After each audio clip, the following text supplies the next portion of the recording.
Shalom. So today we're going to look at the basic principles of marriage, right? Some things are necessary before we get to that state. So let's go through a few steps according to the precepts. This is Genesis chapter 2 and verse 7.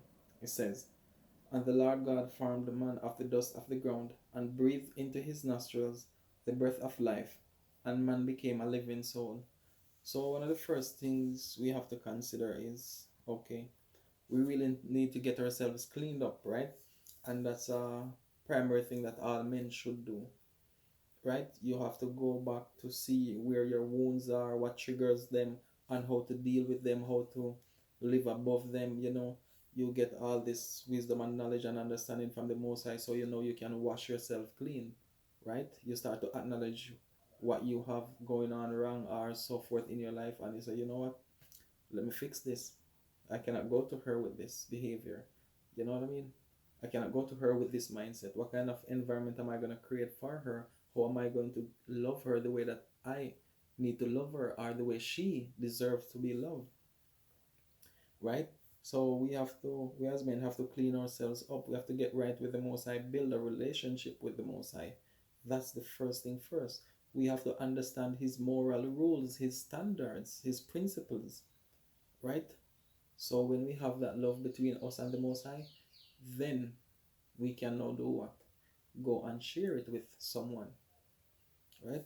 Now there are other things that is going to come into play before we get to the actual woman, right? Let's jump down to verse 8. It says, "And the Lord God planted a garden eastward in Eden, and there he put the man." So guess what's the first thing going to happen? Once you start cleaning yourselves up, the first thing you're going to realize, and it's going to come naturally, the separation. You are going to separate from everything that is not you, right? So say back then you used to hang out with some friends, go get your jerk pork and so forth. Guess what? Once you start to clean yourselves up, it's naturally going to be a separation. No longer you go out on weekends to go enjoy some pork. You don't have to tell yourself, okay, now I'm trying to live righteous, I'm going to cut this off. It's gonna happen naturally. The desire is going to go away.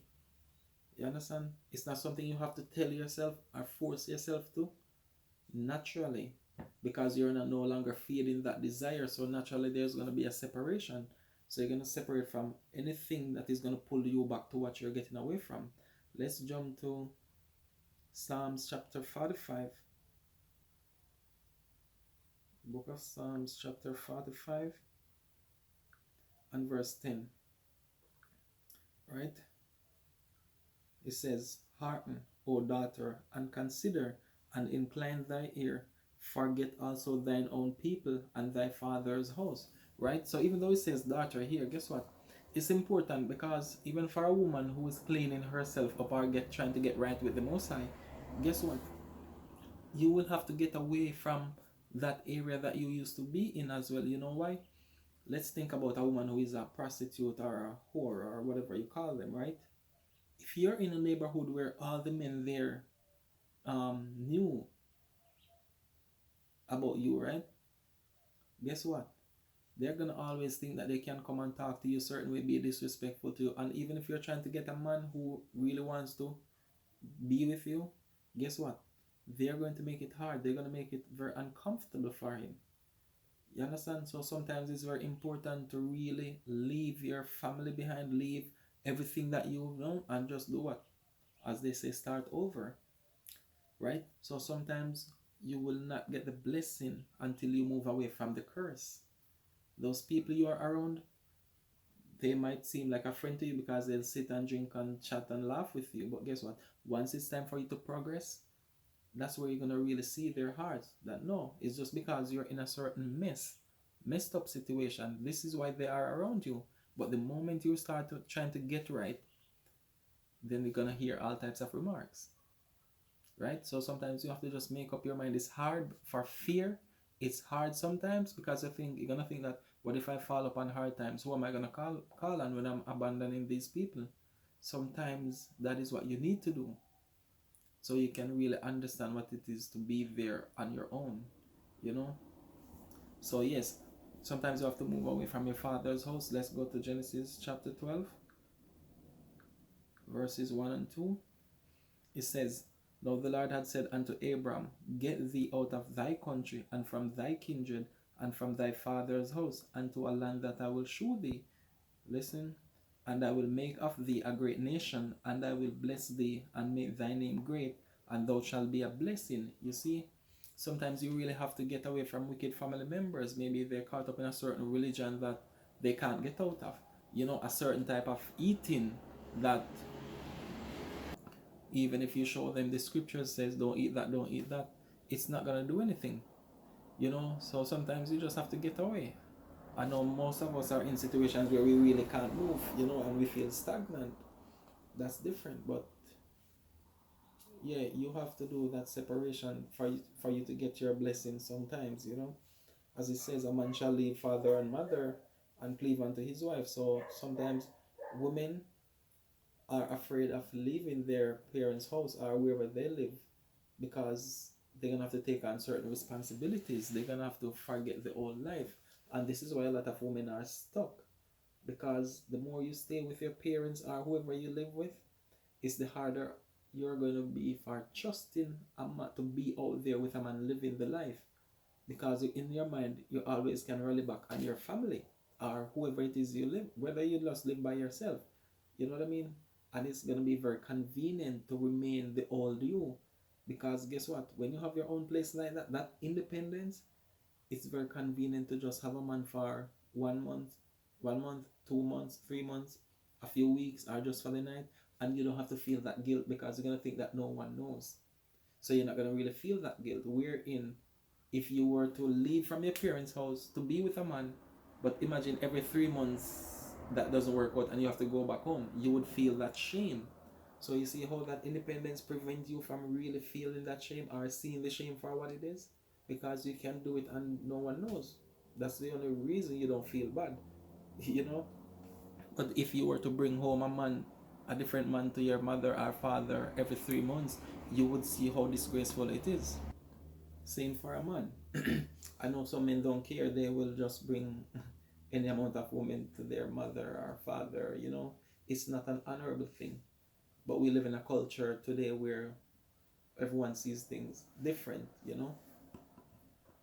So yeah, you want to get away from that old environment or whatever it is that is, you know, keep resurfacing the old you. Just as you saw where the Messiah told the man to with his bed, you know, to get up and walk. Because sometimes it is that place that you're in that is harboring those spirits that keeping you stagnant. You have to get away from it. You understand? The spirit is sitting right there in that bed. It's sitting right there in that room. It's sitting right there in that community that you're in. It's sitting right there in that job that you're in.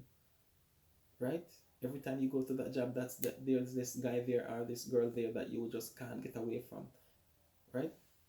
So yes. Now another thing, Genesis 2 and verse 21 is important. Let's go to Genesis 2 again. And down to verse 21 it says, And the Lord God caused a deep sleep to fall upon Adam,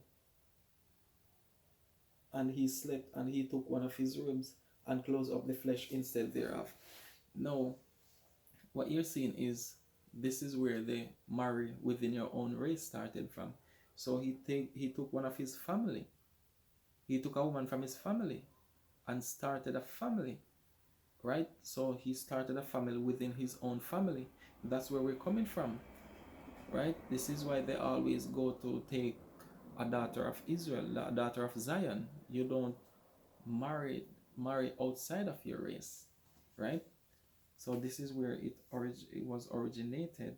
You'll be with someone, and you know, it says, and close up the flesh instead thereof. So the family unit that the Most High establishes, that's it. So if he gave you one wife and he closed that family unit there, that's it. All right. Now let's go to Ecclesiasticus chapter 20. Chapter 20, verses 21 and 22. It says, there is that, hold on, where am I?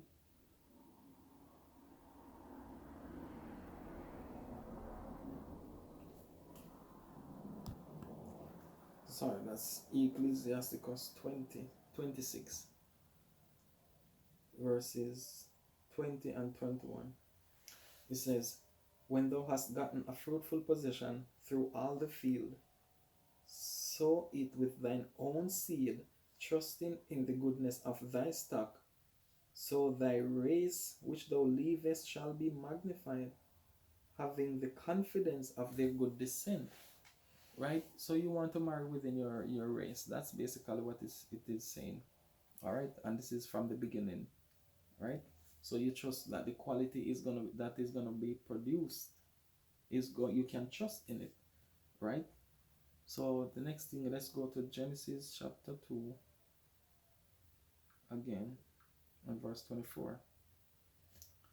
It says, therefore shall a man leave his father and his mother, and shall cleave unto his wife, and they shall be one flesh. So now we're dealing with the cleaving, because we already dealt with a man leaving father and mother, or a woman leaving father and mother, right? Now the cleaving part, this is going to go back to chapter 1, verse 26. It says, and God said, let us make man in our image, after our likeness, right? So what's happening here is, when a man cleaves to the Most High, cleaves back to that image, when the woman cleaves to that image, guess what? That's where you become one. Let's go to Ecclesiasticus 25 and verse 1. It says, in three things I was beautified, and stood up beautiful, both before God and men: the unity of brethren, the love of neighbors, a man and a wife that agree together. So this cleaving is not just the physical part, because you can be physically in a house with another person and you two are very distant, right? The cleaving starts with the spirit and the mental aspect, right? Then naturally the physical will follow. So you do what? You're going to teach her the moral, the principles, the standards, everything of the scriptures, and both of you are going to do what? Cleave to the word, cleave to the Most High, and in doing so, both of you will be cleaving together by nature. You don't have to put out any extra effort to cleave to her, nor does she have to do that to cleave to you. It's going to come naturally once both of you are what? Submitting to the word. Once you submit to the word, the other person submits to the word, you don't have to worry about submitting to each other. It's going to come by default, right? So these are basic principles that we have to understand when getting into marriage, right? And also, after coming with all these agreement, that's really where the sex comes.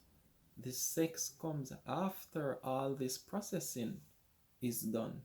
Then you can look to your partner and say, well, I see your shame, I see your fears, I see your, whatever problem is there.